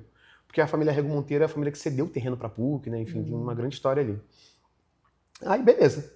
Passou. Cara, passou alguns dias, tal, um belo dia, a Ângela Rego Monteiro me liga 11h30 da noite. 11h30 da noite. Eu falei, cara, uma professora te liga 11h30 da noite? Eu atendi o telefone meio assustado, assim, eu falei, oi, Ângela, tudo bem? Ela, não, tudo. E ela, daquele jeitinho dela, jornalista, né? Começou a falar de aleatoriedade e tal. Eu falei, 11h30 da noite, pô, o que tá acontecendo com essa professora? Ela, Wendy, como você paga a faculdade? Eu falei, caraca, Ângela, isso vai entrar numa assada que é um pouco delicada essa hora da noite. Eu falei, eu não pago. As mensalidades estão aí acumulando, eu estou na esperança de um dia encontrar o Augusto Sampaio, ou alguém me dar uma bolsa, mas por enquanto eu não pago, tá só acumulando essa dívida aí. Então tinha uma dívida se criando ali. Não, uma dívida gigantesca. Beleza. Aí eu falei, tem uma dívida se criando. Ela falou assim, você quer uma bolsa? Quer que essa pessoa resolva essas dívidas aí? Eu falei, puta, claro. Amanhã, às 7 da manhã, você tem uma reunião com o Augusto Sampaio, fala que você é indicação minha, eu vou deixar a pessoa, a secretária lá avisada, porque ela vai dizer que ele não tá, avisada e você vai lá. Eu falei, sério? Ela falou, sério, só fala que foi indicação minha. Aí, beleza. Cheguei lá pra falar, eu falei, eu quero falar com o Augusto Sampaio. A mulher na hora falou assim, não tá. Aí eu fui, liguei pra Ângela, ligou pra mulher, a mulher falou assim, ah, você é o Wendy, né? Eu falei, sim. Aí ela, tá, vem cá, eu vou te chamar na nossa linha. Aí eu encontrei o Augusto Sampaio, o Augusto Sampaio simplesmente isentou todas as minhas dívidas e me deu uma bolsa. E aí, o melhor, como tudo isso aconteceu? A Ângela Rego Monteiro, ela tem uma amiga que teve um AVC. E a amiga também é jornalista. Ela tem um AVC e depois do AVC, ela tem dificuldade de fala. Então a Ângela não quer muito encontrar ela, porque toda vez que tinha que encontrar ela, a Ângela ficava falando mais para não deixar ela falar. Porque quando ela começava a tentar falar, ela se sentia muito mal. Então era uma amizade um pouco cansativa. Porque a Ângela ficava o tempo todo falando para não deixar ela se sentir mal. E aí um belo dia essa amiga falou, Ângela, quero te ver. A Ângela começou a dar desculpa, não tem tempo, sei lá. Cara, ela pediu tanto pra ver a Ângela, a Ângela falou assim, cara, eu não consigo, tô em aula. Ela falou assim, eu vou na PUC. A Ângela, ai meu Deus, tipo, tá bom, vai na PUC. A Ângela entrou em sala de aula e falou o seguinte pros alunos, tem uma amiga minha aqui, com essa fisionomia, ela vai entrar aqui e vai sentar aqui do lado na sala. Por favor, não debochem dela. Porque, enfim, um monte de aluno idiota, né? Ela falou assim, cara, quando a mulher começar a falar e ter dificuldade, alguém pode fazer uma piada, né? Ela falou assim, não debocha, ela teve um AVC, então quando ela começar a falar, não debocha, mas ela vai sentar aqui e vai ficar aqui só esperando a aula terminar, que eu vou sair com ela pra tomar um café. Beleza, a Ângela tá dando aula, aí entra uma menina e fala assim, Ângela, eu acho que eu vi sua amiga no corredor. Aí a Ângela, sério? Sério? A Ângela sai correndo, para a aula, sai correndo no corredor pra encontrar a amiga dela. A amiga dela tá abraçada com o Augusto Sampaio. Os dois abraçados, assim, conversando, não se via há muito tempo. A Ângela, ai, Augusto, precisava falar com você. Perfeito. Então, tem uma aluna nessa situação, tá, Augusto, 7 horas da manhã, manda ela lá no departamento lá que eu resolvo o problema dela. Ponto. Aí a Ângela começa o movimento de achar a menina. E liga pra menina, a menina não atende telefone, o telefone dela fora de área, e liga pra não sei quem, ninguém atende, não consegue falar com ninguém, ninguém sabia do paradeiro da garota. Até que, em algum momento, ela consegue falar com o parente da menina, porque um encontro com o Augusto Sampaio não dá pra desmarcar. Tipo, falou com o parente da menina, ela tá na Disney. A Ângela, puta, a menina tá na Disney, cara. Aí a Ângela, cara, não tinha como marcar com o Augusto Sampaio de novo. Tipo, ela só falou com o Augusto Sampaio, tem nem telefone do Augusto Sampaio. Ela falou assim, cara, preciso mandar alguém. E a Ângela, sem eu falar nada pra ela, já tinha feito uma leitura minha de alguma forma, sabe? E aí ela foi me colocando no lugar dessa menina. Foi engraçado quando eu fui falar com o Augusto Sampaio, ele falou assim, eu achei que fosse uma menina. Eu falei, rapaz, mas não é não, meu nome é unissex e tal. Ele mas você entende a conjunção de fatores que aconteceram para poder chegar nesse lugar? Bicho, A amiga que insistiu em encontrar a Ângela, que depois foi na faculdade encontrar a amiga com o Augusto, e a menina foi pra Disney bem no momento que encontrou o Augusto para cair no meu colo a bolsa. É loucura. Não, loucura demais. Eu sinto que de repente a gente entrou no programa do Porchat aqui, que não era mais, não era mais o próximo passo ali. Não gosto de contar essas histórias são longas, cara. Cara, mas não, longas, do caralho, a história, lindíssima, maneiríssima. E tem muita coisa dentro dessa história, porque tem um fator aqui de aleatoriedade que a gente chama de coincidência, mas não é também, né? Tem ali uma predestinação, não sei, cara, alguma tem uma coisa intencionalidade energética muito forte, cara. Eu queria estar ali, eu acreditava muito, tá? Quando uma pessoa de fora pode olhar e falar assim, cara, você tá construindo essa dívida, você é maluco? Tipo, você é doido? Mas eu tinha muita confiança que isso ia acontecer. Eu tinha certeza absoluta, vem muito do segredo. Sim. Cara, eu tinha certeza que ia acontecer. Como? Não sei. Tipo, eu acho que tem uma coisa que eu falo muito, que as pessoas me chamavam de maluco, acho que agora o Gilberto Gil tocando nesse assunto em alguns momentos, como ele trouxe, que ele fala sobre o mistério da vida. Cara, viver é um mistério. Tipo, uma coisa que o livro também fala muito é para de tentar trazer um pragmatismo para as coisas. Tem coisas que só vão acontecer. Aceita que tem uma energia que rege isso tudo aqui. Pode parecer meio doido, tá? Mas então assim, eu comecei a entender a intencionalidade da minha energia quando eu falei com a Samantha agora. Tá sendo lançada uma novela na Globo, né? Com a maioria dos atores negros, produção negra e tudo mais. Isso. E eu falei assim, cara, eu falei assim, caramba, Samantha, como a gente imaginaria que isso um dia pudesse acontecer na Globo? Ela falou assim, não, a gente imaginou muito. A gente quis muito. Durante muito tempo a gente pensou muito nisso. Sim. Então, assim, tem uma intencionalidade muito grande nisso aqui. Então, quando eu penso nesse momento de conseguir a injeção de matrícula, a bolsa na PUC, cara, eu acreditava muito que ia acontecer. Como não? Mas em vários momentos eu parei, fiquei parado no elevador, parado na viceitora comunitária esperando ele, eu fiz alguns movimentos. Sim. Então, aconteceu. Mas eu acho que a conjunção de coisas, para mim, é uma grande loucura. Não, com certeza. Assim, a gente tem um grande amigo que é o Danilo, né, que também é fundador aqui da Voz Futura, e ele sempre fala disso, né, agora principalmente do gol da Libertadores. Ele fala, cara, eu tinha ali na minha cabeça que aquilo ali ia acontecer. Era um jogo que eu estava nervoso, eu geralmente não fico nervoso, então se eu estava nervoso é porque era algum sinal de alguma coisa que poderia acontecer, e quando ele vai ali para aquela hora de bater o escanteio, ele está visualizando, ele fala, cara, procura a bola, e ele acha, entendeu? Não tem essa coisa da intencionalidade, mas tem também, assim, acho que tem uma série de fatores aqui, né? Tem a intencionalidade com certeza, tem a sua persistência também, porque eu acho que seria muito leviano, né, a gente falar para as pessoas. Eu gostei que quando você fala do exemplo do livro, você fala assim, pode parecer até cômico. É porque se a gente fica só na questão do livro O Segredo, parece que tudo se rege por aí. Exatamente. E não é só isso. Não é só isso. Eu acho que sim existe, né, essa força maior que com certeza rege as coisas. Tem um outro livro chamado Deixar Ir, que eu adoro. Já leu? Do caralho. Porque é isso, assim, desapego, né, isso daí está em muitas religiões, filosofias, etc. Como você também entende que uma hora você não... Na verdade, você não entende uma hora, você entende isso para a vida. Você não controla absolutamente nada. Então você tem que deixar essa força que existe, que é maior do que a gente, reger um pouco das coisas. Mas a gente também tem que trabalhar por isso. A gente tem que ser disciplinado, a gente tem que persistir, a gente tem que falar para as pessoas o que a gente quer, porque não basta só pensar, você precisa verbalizar aquilo dali. A tua intencionalidade, ela não está só no pensamento, ela está na fala e no seu movimento, principalmente. Né? Nessa coisa de gerar a emoção no outro também. De ir lá, não, eu vou falar o que eu estou sentindo aqui para a pessoa entender, ela criar algum nível de empatia comigo e resolver essa circunstância aqui que eu preciso. Ainda assim, me causa muita... assim, me gera muita dúvida de como que a gente... Como é que a gente pode levar isso para mais pessoas, sabe? Porque eu não sei se é todo mundo que tem esse ímpeto que você tem, eu não sei quais são todas as barreiras que existem nas vidas das pessoas para elas não irem, né, atrás disso tudo que você foi. Eu não sei se é simplesmente ir, vamos embora, vamos para o risco. Né? Qual que é o risco do outro lado de repente não conseguir? Ou é ser meio ingênuo mesmo, de certa maneira que você falou. Do tipo, cara, eu tenho que ser meio ingênuo aqui e acreditar. Porque se eu não for... Mas eu falo sobre isso, eu falo que o que me salvou foi a ingenuidade. É ser um menino sonhador. Tipo, se eu fosse hoje o Andy, hoje quem eu sou, pô, não teria essa coragem, esse ímpeto de fazer tudo que eu fiz, tá ligado? Porque eu ia trazer muitos pontos, muitos questionamentos pra tudo e... Antes eu só tinha coragem, tipo, muita coragem, tipo, pra poder fazer as coisas. Eu acreditava muito, acreditava demais. Até hoje eu acredito muito nas coisas que eu faço, né? Que as coisas vão acontecer e vão virar e tudo mais. E sempre brinco até com a minha esposa, falo, cara, as coisas vão acontecer. Vamos continuar fazendo isso aqui e as coisas vão acontecer, tá tudo certo.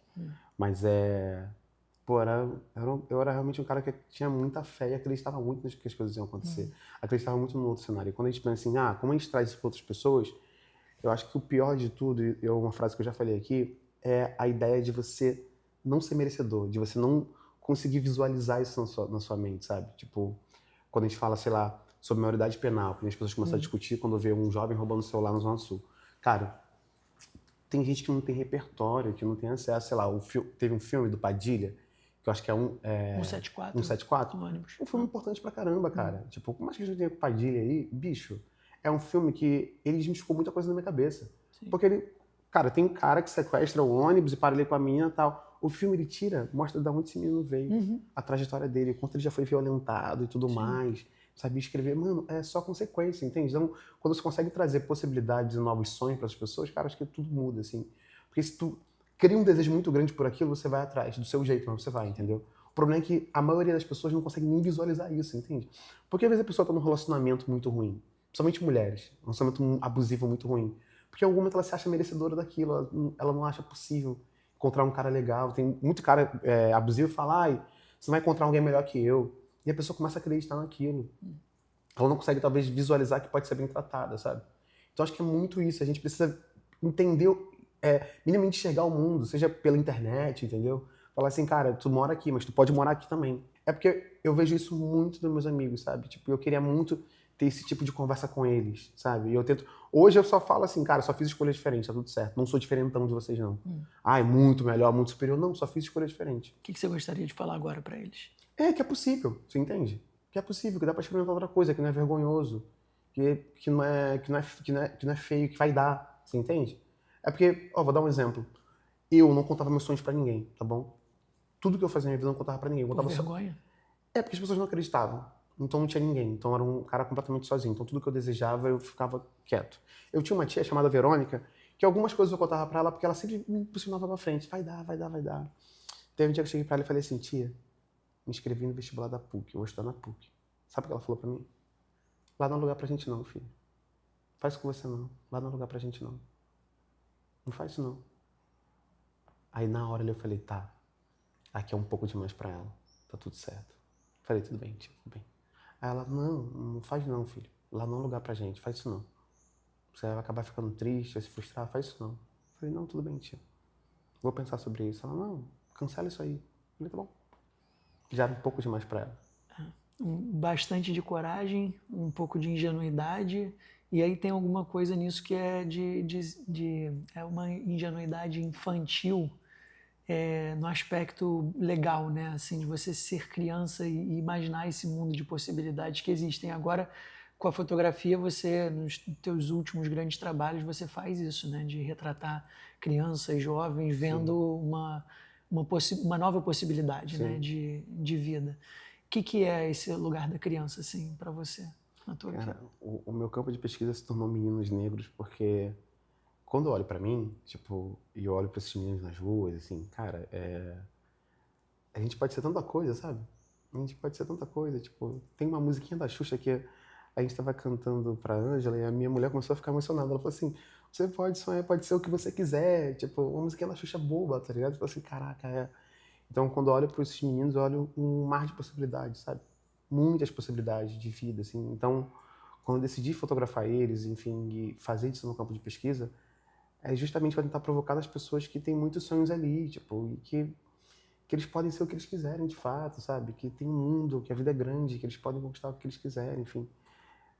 Eu sempre me enxergo, assim, acho que todo mundo é um mar, o meu coração, eu falo muito sobre a minha experiência na escola.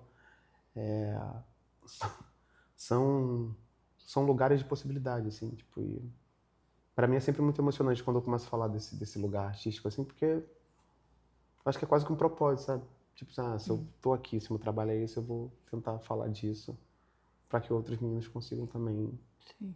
É porque é tentar ressignificar esse lugar, assim, como as pessoas enxergam esses meninos também. Sei lá, teve um curador para mim que é um case maravilhoso, que ele chegou para mim e falou assim, a gente tem pavor desses meninos na rua. Ele morava ali em Ipanema, na Prudente. Ele tem pavor, vejo esses meninos, corro. Ele vai me roubar, vai fazer alguma coisa, sempre sai de perto. Mas quando eu olho eles nas suas fotos, eu fico apaixonado. Eu tenho um quadro seu em casa, eu acho tão lindo. E que não sei o que lá. Aí por isso que surgiu o nome do livro, né? Eu Consigo Te Ver Feliz. Porque é justamente isso, a ideia de tentar ressignificar esse lugar. Que loucura pensar nisso, né? Que a maneira como a gente olha para alguma coisa vai significar o que ela é, e se você levar de uma forma diferente para o mundo, você leva um significado completamente novo e possível, né? Sim. De convivência, de sociedade, de possibilidades e oportunidades para pessoas que não têm, porque são marginalizadas automaticamente, são colocadas num lugar de medo, de perigo, de violência, né? Acho que teve uma onda agora de entrevistas no Instagram, TikTok, a pessoa vai pra rua entrevistar pessoas e tal. E tem um cara que ele sempre vai. Um cara não, um adolescente, ele sempre vai entrevistar pessoas na rua num lugar cômico, assim. Foi sempre entrevistando crianças numa situação de violência, onde elas se xingam e tal. Em um dado momento ele entrevistou um menino, eu acho que já com essa intenção, assim, aqui em Copacabana. Aí ele falou assim: e aí, cara? O que você menos gosta aqui em Copacabana? Eu gosto de tudo, mas o que menos você gosta? E o menino com aquela balinha, assim, a ele: cara, eu não gosto que as pessoas me tratam muito mal aqui. Elas não me olham. E o menino começa a chorar. Não me olham, elas acham que eu sou invisível, cara. Tipo, elas sempre acham que eu vou roubar ela. Tipo, aí o menino cai em lágrimas, assim. Tipo, aquilo me derrubou, assim, também. Porque eu falei assim, tá vendo? Além desse lugar cômico, porque assim, a rua, você cria muitos mecanismos de defesa, né? Tipo, seja físico, seja com palavras, tipo, seja o movimento corporal, você vai criando defesas sem perceber. Porque você tá o tempo todo se defendendo. Principalmente quando a gente fala de uma criança. Eu falei, caraca, tá vendo? Tipo, uma pergunta que parecia boba, que ele foi tentar levar para um lugar cômico, desestabilizou todo mundo. O menino começou a chorar, o menino ficou mal. Tipo, outras pessoas estavam em volta, começaram a abraçar o garoto. Mas é importante, né, cara, levar esse tipo de visão para as pessoas também, porque é isso, a gente passa na rua como se fosse...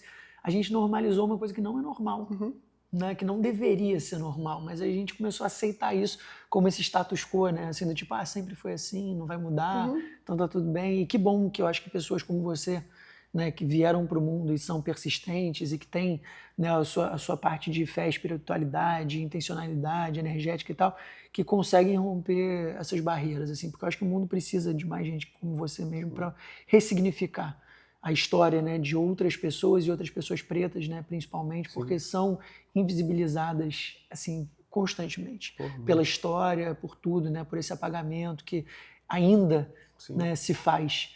E eu queria, assim, caminhando aqui para o fim, cara, 2 coisas. O que você... Eu sei que sua filha só está com 10 meses, né? Mas o que você espera para ela, assim, de uma sociedade onde ela vai crescer, e dos ensinamentos que você quer passar para ela, dos valores que você considera importantes, né, desses primeiros passos que ela ainda vai dar na vida dela, assim, o que você gostaria de ver para ela? Cara, eu quero que a Ângela seja uma agente de mudança, assim, de verdade. Eu quero que ela tenha muitas possibilidades na vida dela, tá ligado? Esse é o meu maior objetivo, assim.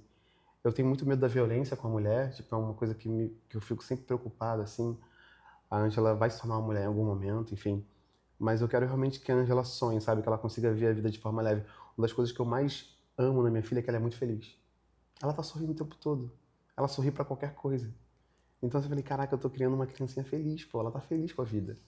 Então, quando eu penso na Ângela de verdade, o que eu só quero é que ela seja uma agente de mudança, que ela possa olhar o mundo, ela possa ser o que ela quiser, e ela possa transformar o mundo que ela tá, e ela possa ser livre, sabe? Tipo, é porque isso, quando a gente decidiu ter a Ângela, eu sempre falei pra Duda que eu queria ser um facilitador na vida dela. Tipo, até o nome dela, Ângela, não tem acento circunflexo. Eu falei, cara, não vai mudar a sonoridade, pra que eu vou botar um acento circunflexo no nome dela pra ela ter que fazer isso na escola? Não precisa, pô. Não vai mudar o som, então tá tudo certo. Então eu sempre pensei em ser um facilitador na vida dela. Então realmente eu quero que ela seja o que ela quiser ser, sabe? Tipo, tem um lugar de impossibilidade para pessoas como eu, tipo, que ele é muito agravante, sabe? Tipo, não dá para ser qualquer pessoa. Eu nunca pude ser qualquer pessoa, tipo, era sempre alguém decidindo por você ou a sociedade decidindo para você quem você era. Então quando eu olho para minha filha, eu quero que ela tenha liberdade, que ela se enxergue, que ela tenha autoestima, sabe? Que ela acredite muito quem ela é. Eu amo quando ela se olha no espelho e começa a rir. Ela fala, tá gostando do que vê, né? Porque eu tenho autoestima baixa, eu falo assim, cara, essa menina precisa ter autoestima. Ela precisa ter confiança em quem ela é. Então, tipo, eu acho que tudo que me falta de alguma forma, ou já me faltou, eu tento trazer uma nova perspectiva de vida pra Ângela, pra ela consiga ser um pouco mais leve. Tipo, às vezes a gente fica, na maior parte das vezes, eu ficava muito triste com algumas coisas, eu falo assim, cara, eu quero ter uma filha feliz. Então, quando eu vejo ela sorrindo, cara, e é uma coisa muito básica, assim, ser feliz, né? Sorrir com a vida, ou não levar as coisas pra um lugar muito pesado sempre, sabe? Porque da circunstância que eu vim, qualquer coisa era motivo de briga, sabe? Então, ver minha filha num lugar leve, saudável, puta, cara, isso já me deixa tão feliz, assim. Tipo, eu acho que a Angela tendo consciência de que ela pode ser o que ela quiser e construir a vida dela, ela vai ser uma agente de mudança. Ela vai transformar as coisas de uma forma muito bonita também. Como é que você faz para trabalhar essa questão da autoestima, das suas inseguranças, da autoconfiança? Como que você... Porque uma coisa está muito voltada para o trabalho, para a visualização, para esse sair do lugar, né, da onde você não gostaria de estar, para passar a estar num lugar onde você quer se criar. Mas as inseguranças continuam com você de alguma maneira. Como que você supera ou trabalha isso no teu dia a dia? Tem uma ferramenta, tem uma terapia, o que você faz? Cara, o que mais ajuda é terapia mesmo. É terapia e tá conversando com pessoas que gostam de você, né? Que é o tempo todo ali. É amor gerando paciência e paciência gerando amor. Consigo mesmo, né? Porque não tem jeito. Não tem outro caminho que vai funcionar. Porque eu vou ter momentos de tipo, eu tô muito confiante, tô com a autoestima muito elevada, tipo, mas a maior parte do tempo eu tô questionando se é isso mesmo, sabe? Mas eu acho que eu furei uma bolha, tipo, com terapia e conversando, é que isso não acaba não sendo um impedimento pra mim. Eu vou assim mesmo, sabe? E eu acabo passando até essa imagem muito confiante para as pessoas. Quem me olha não consegue imaginar o que passa na minha cabeça, ou das minhas inseguranças, enfim. Mas eu acho que eu consegui vencer um lugar que ele não me impede. Eu posso estar me sentindo feio, mas eu vou em tal lugar, porque eu tenho que fazer isso, tá tudo certo. E as pessoas não vão saber que eu tô me sentindo feio. Eu vou enfrentando, sabe? Então acho que eu já venci uma batalha, tipo, já venci algumas lutas com a minha autoestima. Eu acho que eu poderia estar muito melhor, cara, muito melhor, muito melhor, muito melhor, infinitamente melhor. Mas eu acho que só não me paralisar mais, porra, eu já venci uma barreira gigantesca, assim. Legal. E tem um outro ponto também, que é se cercar de pessoas boas. Importantíssimo, né? cara, importantíssimo. Porque tem o eu, mas eu achei isso muito legal, assim, cara, dessa tua fala de toda hora tinha alguém na sua vida que te ajudou ali de algum jeito, né? Que te deu a mão, que estendeu uma ajuda, um afeto, né? Um acolhimento, que por mais que você se sentisse inseguro, teve alguém validando, né, as tuas emoções e falando assim, não, peraí, tá, tamo junto. Sim. E aí a gente falava, antes, né, de começar aqui, sobre a sociedade que a gente vive, né, de ser uma sociedade muito individualista, né, onde está cada um olhando para o seu e não pensando tanto no coletivo. E aí você faz um trabalho que ele parte de muitas angústias e dores suas, né? Eu gosto particularmente, acho que já falei isso, muito da tua escrita. Eu adoro assim, as coisas que você escreve e por mais que elas sejam coisas muito pessoais, individuais, elas são universais. Sim. Elas falam com o coletivo. E o que eu queria saber são sobre os seus próximos passos e sobre as coisas que você quer levar como indivíduo para o coletivo. O que a gente pode esperar de você para os seus próximos passos, os próximos trabalhos que você quer fazer, as próximas provocações que você quer levar para o mundo, porque eu não acho só que é sobre o trabalho em si. Sim. Você traz questionamentos sociais, políticos muito importantes também. E até, assim, eu particularmente aqui falando do meu lugar, eu gostaria de ver mais e mais coisas suas aí na rua com esse aspecto mais político mesmo, questionador, sabe? Assim, eu acho que é super interessante. Cara, a gente passa de tempos em tempos, né? Mas ainda voltando para o que você falou, a frase que eu tinha na minha casa em Ipanema que era assim, sozinho a gente não vale nada. Eu sou extremamente grato para as pessoas que passaram na minha vida. E algumas pessoas que me ajudaram muito também, elas se tornaram muito perversas comigo em algum momento. E eu criei uma relação abusiva com essas pessoas. Porque eu sou tão grato à pessoa que eu sinto que talvez ela possa fazer o que quiser comigo. Porque, cara, essa pessoa já me ajudou, mas eu tenho uma relação de muita gratidão com as pessoas que passaram na minha vida. Eu acredito fielmente que sozinho não vai lugar nenhum, tá ligado? Sou muito grato mesmo. Sobre os próximos trabalhos, acho que o próximo trabalho grande que eu quero fazer esse ano, que é o Retrato Negro. O Retrato Negro foi um projeto que eu fiz há muitos anos atrás, que era onde eu fotografei uma pessoa negra por dia durante um ano. E aí, esse projeto, em algum momento, eu parei com ele. Porque eu entrei num lugar do racismo que ele era muito perverso com o meu trabalho. Porque, assim, eu só era contratado para falar sobre raça. Então, assim, as pessoas me entendiam como assim, o Andy não é um artista, o Andy é um artista negro. E aí, bicho, eu não conseguia trabalhar. Eu comecei a ver, assim, só aparecia trabalho para mim em novembro, entendeu? Para falar sobre raça, com orçamento baixo e com tempo ali corrido. Eu falei, cara, tá errado. Então, eu meio que apaguei um pouco o Retrato Negro, tirei ele ali do holofote e comecei a fazer um reposicionamento. Então, o Retrato Negro ele volta esse ano em formato de um livro. E aí a ideia do Retrato Negro esse ano é muito legal porque, assim, eu começo a olhar para trás como comecei a fotografar lá, tipo, quase assim, cara, eu quero fotografar essas pessoas bonitas, eu quero me conectar com essas pessoas, eu quero me racializar. Enfim, todo aquele movimento e agora o quanto ele mudou. Tipo, agora eu quero fazer um livro grande, grosso, bonito.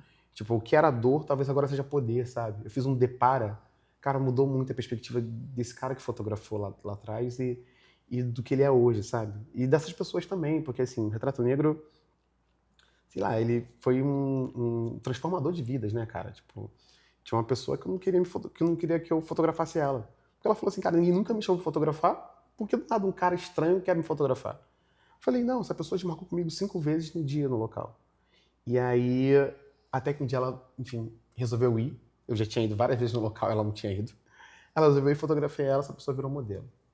E a carreira dela até hoje é modelo, enfim. Então, acho que o Retrato Negro, ele volta, sabe? E aí, eu tenho um cuidado muito grande de como trazer ele para esse lugar realmente de prosperidade, de poder, de um outro posicionamento de pessoas negras. Porque lá, quando eu fotografei, a pauta racial ainda estava acontecendo, ainda estava assim... Tava esquentando ainda, sabe? E agora não, agora acho que já tem muita coisa estabelecida. Sim, foi 2016 para 17, não foi? Dos 17. São 10 anos exatamente. 10 anos, isso aí. Uma boa comemoração de 10 anos, né? Importante, um marco assim, histórico disso. Ano que vem é 10 anos, então a ideia de fazer um livro é justamente essa. Então acho que é o primeiro trabalho. E, cara, o mercado da arte ele é meio complexo, assim. Eu sinto que as pessoas são muito carentes, né? De ver meu trabalho em outros lugares e tal. E eu falo para as pessoas que esse lugar também é frustrante para mim.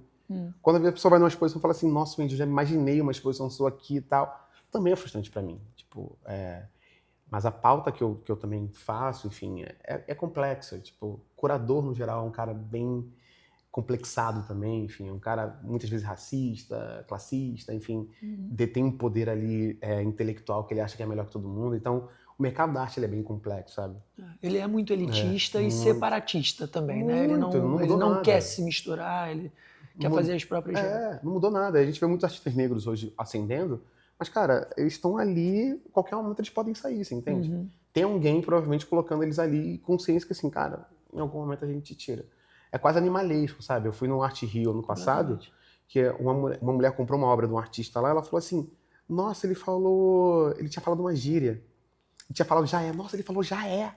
Que não sei o que lá, uma gíria normal de favela, assim. Eu fiquei, nossa, caralho, mano, essa mulher tá pagando a obra por causa disso, enfim. Ao mesmo tempo que é importante pro artista ali, tá ganhando dinheiro dele e tudo mais, mas você entende esse lugar? E aí eu sou um cara que digo não, enfim. Então as relações são um pouco complexas, sei lá. Eu encerrei com um curador recentemente porque ele ia fazer uma exposição coletiva e ele queria colar minhas fotos na parede. Aí eu perguntei pra ele, todas as fotos vão estar coladas na parede? Ele, não, vou ter algumas na moldura. Então eu falei, então eu quero a minha na moldura também. Esse cara se irritou comigo. Ele se irritou. Aí eu falei, e se não tiver na moldura? Se tiver na moldura, eu prefiro não participar. E aí é muito esse lugar, entendeu? Tipo, é um lugar complicado, assim, mas eu vou fazer um lançamento do livro esse ano também aqui no Rio, sou filho de São Paulo. Então esse ano eu vou fazer um lançamento provavelmente numa galeria que tem ali perto do CCBB, que é a Galeria de Arte Nova, enfim, vou fazer uma exposição também. Mas eu acho que o Retrato Negro, ano que vem, eu acho que é um grande trabalho, assim, eu tô empolgado de verdade, assim, para rever esse material, óbvio, trazer, eu também quero trazer pessoas novas. Eu fotografei no ano bissexto, então foram 366 pessoas. Só que é isso, eu também tenho plena consciência que durante esse percurso algumas pessoas eu perdi o contato, também não posso publicar foto que a pessoa não autorize, então vão abrir brechas para poder fotografar novas pessoas, enfim, então vai ser um trabalho divertido voltar a fazer isso, sabe? Acho que vai ser um momento importante também ver o quanto esse projeto mudou, sabe? Tipo, caraca, em 2017 ele tinha esse objetivo e agora ele tem esse outro objetivo. Isso vai ser muito legal. Legal. Última coisa, você falou sobre transformar a dor em poder. E eu achei isso maravilhoso, assim. Para a gente fechar aqui, né, seguindo o nosso propósito de fazer com que as pessoas que estão se sentindo perdidas não se sentirem sozinhas, eu queria incluir essa questão, né, de transformar a dor em poder. Qual é a última mensagem assim que você tem para passar para as crianças, né, principalmente, mas para todas as pessoas, para as pessoas pretas, que você considera que é realmente importante para elas darem o próximo passo na vida delas? Cara, eu tenho uma frase que eu gosto muito que é a vida acontecendo, né? Mas eu acho que a mais potente mesmo é a vida grande. Tipo, acho que tem mais possibilidades. A gente não é uma pessoa só, as circunstâncias que nós estamos não são definitivas. Acho que é muito importante a gente acreditar que tudo é momentâneo, que a gente pode tudo, sabe? Acho que tem uma virada de chave quando você começa a acreditar em si e acreditar que o universo também pode te responder quando você começa a acreditar em si, que muda tudo. Então, o que eu mais sinto num todo, assim, nas pessoas que eu conheço, enfim, que eu tento provocar uma mudança, é que elas estão cheias de impossibilidades, sabe? Seja mentais, seja... E essas barreiras, no geral, elas além das físicas, acho que as mais complicadas são as mentais. Eu não acredito, acho que não vai dar, enfim. Acho que a mensagem que eu deixaria é que as pessoas começassem a acreditar mais nelas, sabe? Que é possível, que aquela circunstância não é definitiva. Que nada é definitivo. É acreditar um pouco no mistério da vida. As coisas vão acontecer, porque eu conheço muitas pessoas que estão emburacadas num lugar e elas acreditam fielmente que aquela é a única possibilidade dela. Tipo, acho que eu saí disso assim, sabe? Acreditando que, cara, tudo era possível, que dava e as coisas foram acontecendo. Legal. Tipo, com o trabalho, né? Cara, obrigado demais.